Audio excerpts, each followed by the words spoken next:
Good morning students, आप सभी का स्वागत है डीकेपी एकेडमी में। मैं दीपक कुमार आप सभी का स्वागत करता हूं।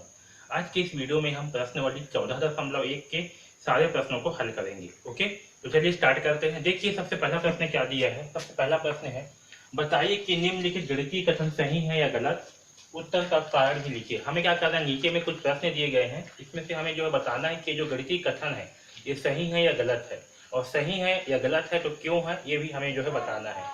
ओके, तो देखिए सबसे पहला प्रश्न क्या है। पहला का पहला, चतुर्भुज के अंतः कोणों का योग 350 अंश होता है। ठीक है, ये क्या है, आपका चतुर्भुज है। ठीक है, इसके अंतः कोणों का योग क्या दिया है हमें, 350 अंश होता है। तो क्या है, ये आंसर जो है गलत है। क्या है, ये जो गणितीय कथन दिया हुआ ये क्या है, गलत है। अब क्यों गलत है तो समझिए। ये जो चतुर्भुज होती है तो इसके जो विकर्ण होते हैं, ठीक है, इसके विकर्ण ये क्या करते हैं, चतुर्भुज को दो समान त्रिभुजों में विभाजित करती है। क्या करती है, दो त्रिभुजों में विभाजित करती है। और इन त्रिभुज का क्या होता है, ये जो त्रिभुज होते हैं इसमें का अंतः कोणों का योग क्या होती है, त्रिभुज के अंतः कोणों का योग 180 अंश होती है। तो कोई भी विकर्ण जो है चतुर्भुज को दो समान मतलब दो त्रिभुजों में विभाजित करती है, इसलिए क्या होगा, इन त्रिभुजों के अंतः कोणों का योग होता है 180 अंश।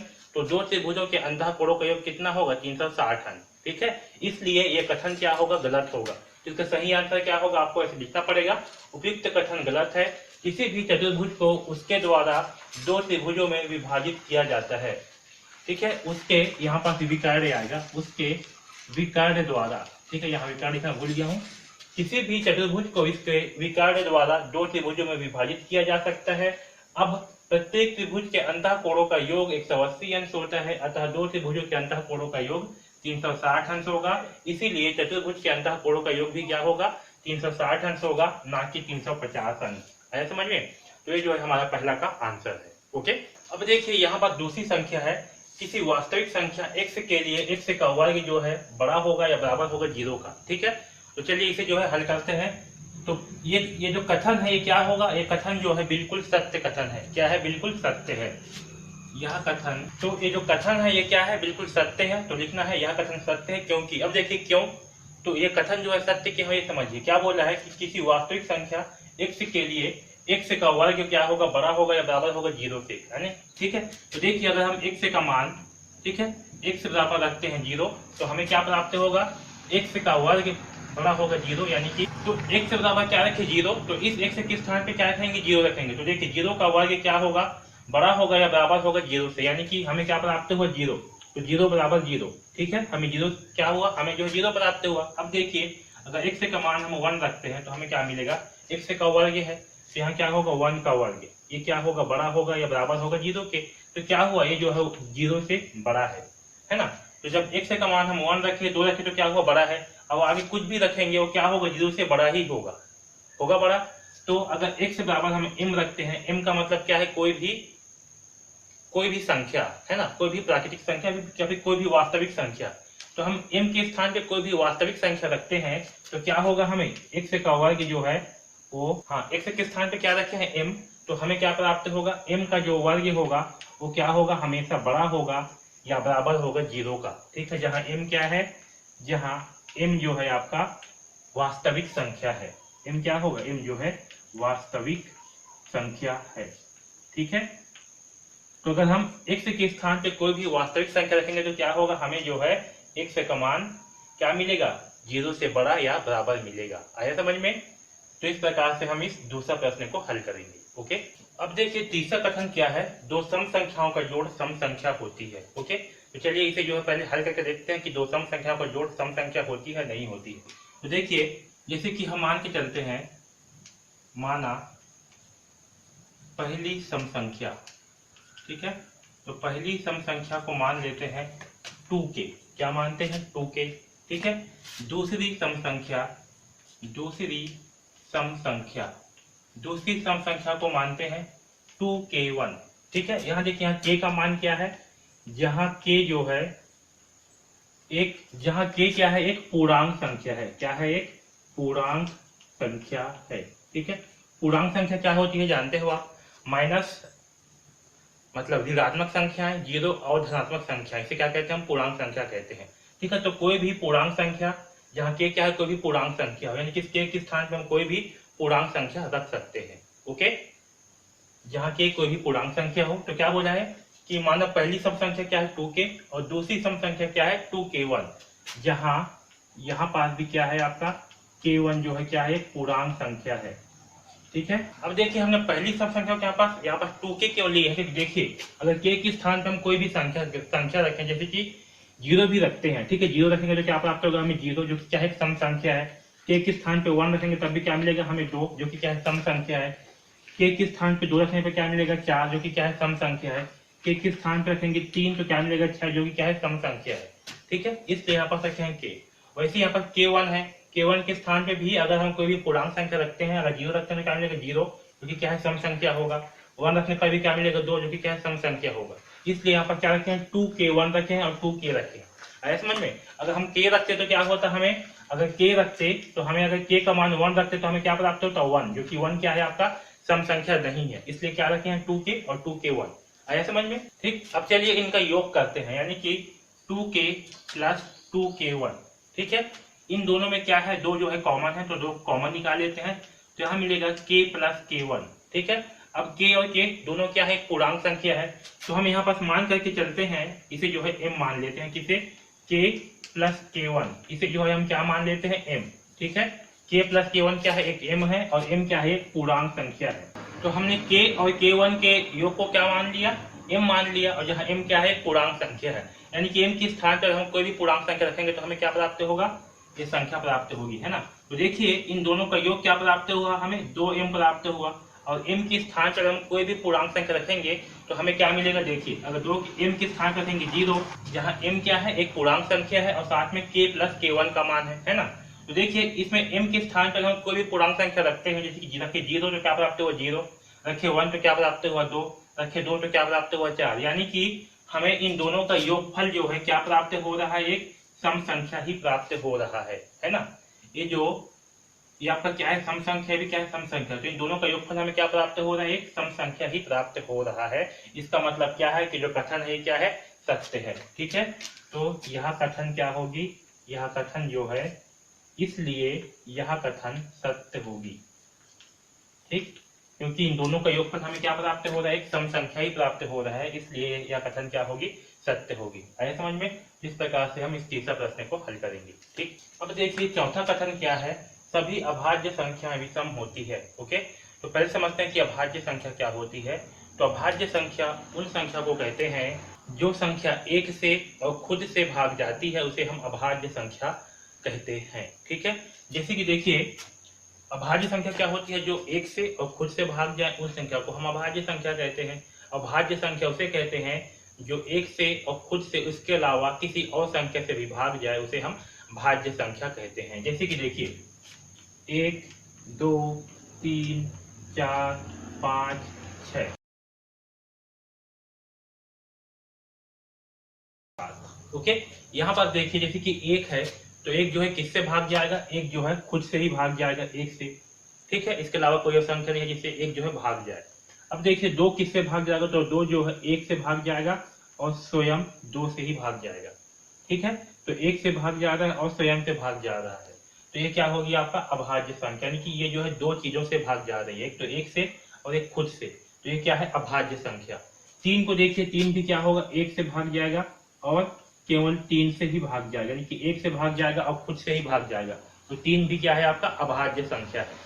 ओके, अब देखिए यहाँ पास 4 को, 4 क्या होगा, 4 आपका 1 से भाग जाएगा, फिर 2 से भी भाग जाएगा और 4 से भी भाग जाएगा, तो ये 4 क्या हो रहा है, 1 और खुद के अलावा एक दूसरी संख्या से भी भाग जा रहा है।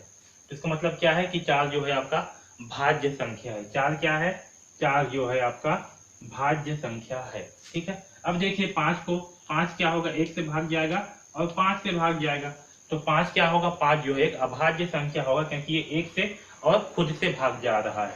ओके, अब देखिए 6 को, तो 6 जो है 1 से 2 से 3 से और 6 से भाग जा रहा है, यानी कि 6 क्या है, 6 जो है भाज्य संख्या है। ठीक है, तो वे संख्याएं जो 1 से और खुद से ही भाग जाते हैं उसे हम क्या कहते हैं, अभाज्य संख्या कहते हैं।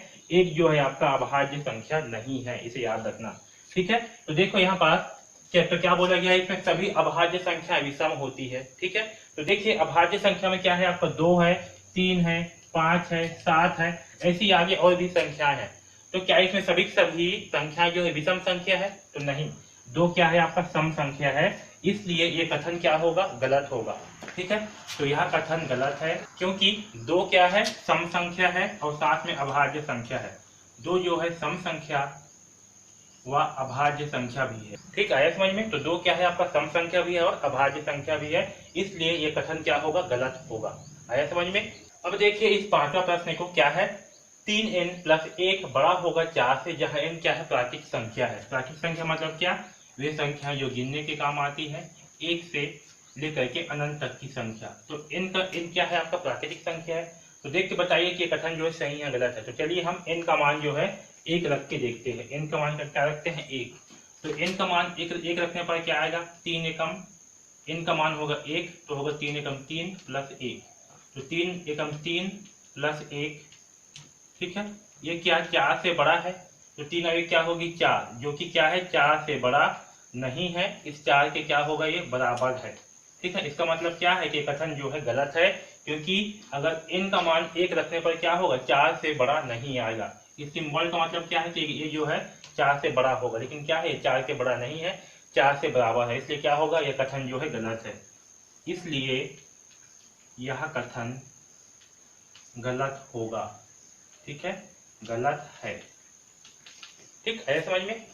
अब देखिए 6वां प्रश्न क्या है? x का वर्ग बड़ा है 0 से, जहां x क्या है? वास्तविक संख्या है। ठीक है, वास्तविक संख्या मतलब आपका रियल नंबर। ओके, तो देखिए यहाँ पास हम क्या करेंगे? ये कथन जो है सही है या गलत, इसे देखते हैं। ठीक है, तो इसे हल करते हैं। तो देखिए क्या दिया है? x का वर्ग क्या होगा? बड़ा है 0 से। ठीक है, तो हम x के स्थान पे क्या रखते हैं? x के स्थान पे रखेंगे 0, तो हमें क्या प्राप्त होगा? हमें प्राप्त होगा 0 का वर्ग होगा। ठीक है, तो 0 का वर्ग का मान क्या होगा? 0, जो कि क्या है? 0 से बड़ा नहीं है, 0 से क्या है? बराबर है ना?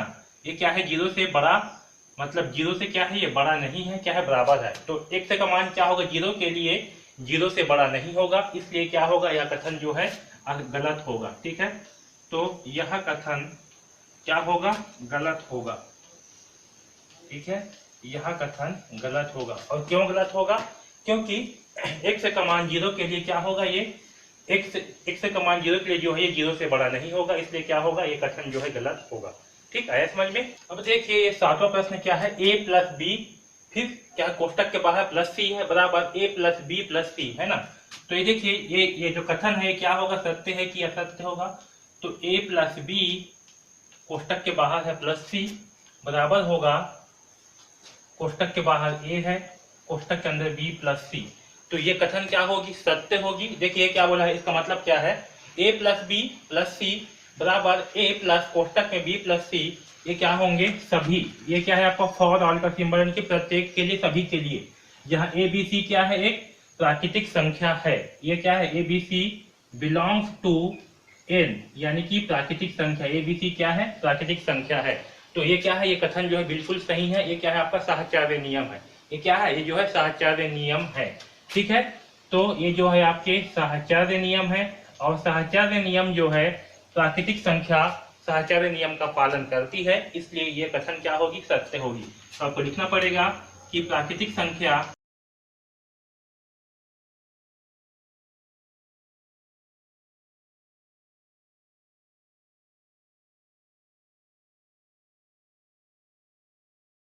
ठीक है, तो प्राकृतिक संख्या साहचर्य नियम का पालन करती है, इसलिए ये कथन क्या होगी? सत्य है। ठीक है, समझ में? ये क्या है आपका? ये जो है आपका साहचर्य नियम है। ठीक है, साहचर्य नियम में क्या होता है? जैसे कि यहाँ 3 अंक है, तो 2 अंक पहले कोष्टक में है, तो हम एक अंक जो अंक बाहर है उसे क्या करेंगे? अगले बार में कोष्टक में रखेंगे, और इन दोनों में से किसी एक को जो है कोष्टक से बाहर निकाल देंगे, तभी दोनों का मान क्या होगा? आपस में बराबर होगा। ये जो है आपका साहचर्य नियम है। ठीक आया समझ में? अब देखिए ये 7वां प्रश्न क्या है? तो ये 8वां, p - q + r बराबर r - q + r, जहां पास ये क्या है आपका? फॉर ऑल, यानी कि सभी p q r क्या होंगे? Belongs to q। q यानी कि आपका परिमेय संख्या। तो जहां p q r क्या है? परिमेय संख्या के अवयव हैं। ठीक है, ऐसे जो इसका ये कथन जो है बनेगा। ठीक है, तो देखिए इसे हल करते हैं। तो p - q + r होगा इसे हल करने पर। ठीक है, हल। तो यहाँ क्या है? p - q प्लस आर है। ठीक है, इसे हल करने पर क्या मिलेगा हमें मिलेगा P minus Q plus R. ठीक, इसे समीकरण 1 मान के चलो। अब इसे जो है क्या दिया है, R minus Q plus R. ठीक है, इसे ओपन करने पर क्या मिलेगा, R minus Q minus R. ठीक है, तो देखिए यहाँ पास ये जो दोनों है, ये क्या है, दोनों जो है आपस में समान नहीं है। इसे 1 मान लेते हैं, इसे 2 मान लेते हैं। ओके, तो देखिए यहाँ पास ये दोनों क्या है, आपस में समान नहीं है, यानी कि P minus Q plus R ये क्या है, बराबर नहीं है R minus Q minus R के। ठीक है, इसलिए ये कथन क्या होगा, गलत होगा। ठीक, तो यह कथन गलत है। ओके, अब यहाँ देखिए, यहाँ पास क्या दिया है, यहाँ पास दिया हुआ है कोष्टक में x प्लस वाई फिर माइनस जेड बराबर कोष्टक के बाहर है x plus Y minus Z, जहाँ x y z क्या है, आपका रियल नंबर है। ठीक है, यानी कि सभी x y z अवयव है रियल नंबर के। इसको कैसे पढ़ेंगे, है ना, इसका मतलब क्या होता है, अवयव है, इसका मतलब होता है सभी। तो सभी x y z ये क्या है, अवयव है r यानी कि रियल नंबर। ओके, इसे जो है ऐसे पढ़ेंगे। ठीक, अब देखिए सही है कि गलत देखते हैं। तो अगर x plus Y minus Z, ठीक है, ये है, इसको कोष्टक खोलेंगे तो हमें क्या मिलेगा, हमें मिलेगा x plus Y minus Z. ठीक है, और यहाँ पास है x plus Y minus Z, इसे कोष्टक खोलेंगे तो हमें क्या मिलेगा, x plus Y minus Z. तो आप देख सकते हो, अगर हम इसे समीकरण 1 और 2 लेते हैं अगर इसे, तो क्या हो रहा है, यहाँ पास x plus Y minus Z बराबर है x plus Y minus Z का। ठीक, ये दोनों क्या है, आपस में बराबर है। ठीक है, और ये जो लिखाया हुआ है ना आपका x plus Y minus Z बराबर x plus Y minus Z, तो ये क्या है, ये दोनों जो है आपस में बराबर हैं। ठीक है, क्योंकि इसे हल करने पर क्या हो रहा है, यहाँ पास ये दोनों जो है आपस में बराबर आ रहे हैं, इसलिए ये दोनों क्या होंगे, आपस में बराबर होंगे। ठीक है, किससे, ये जो है आपका साहचर्य नियम है। क्या है, साहचर्य नियम। ठीक है, तो ये क्या है, ये जो कथन है, ये जो है बिल्कुल सही कथन है। तो यहाँ लिखना पड़ेगा सही कथन है। सही कथन क्यों है, क्योंकि ये जो है साहचर्य नियम है और दोनों क्या होंगे, आपस में बराबर होंगे। देख रहे हो, इसे हल करने पर क्या मिला, इसका जब कोष्टक ओपन किए तो हमें क्या प्राप्त हुआ, x plus Y minus Z. इसे भी जब कोष्टक ओपन किए तो हमें क्या प्राप्त हुआ, x plus Y minus Z प्राप्त हुआ। मतलब क्या है, दोनों जो है सही है। ठीक है, तो ये कथन क्या है, सत्य है। ओके, तो इस प्रकार से हम इस पहला प्रश्न को हल करेंगे। ओके।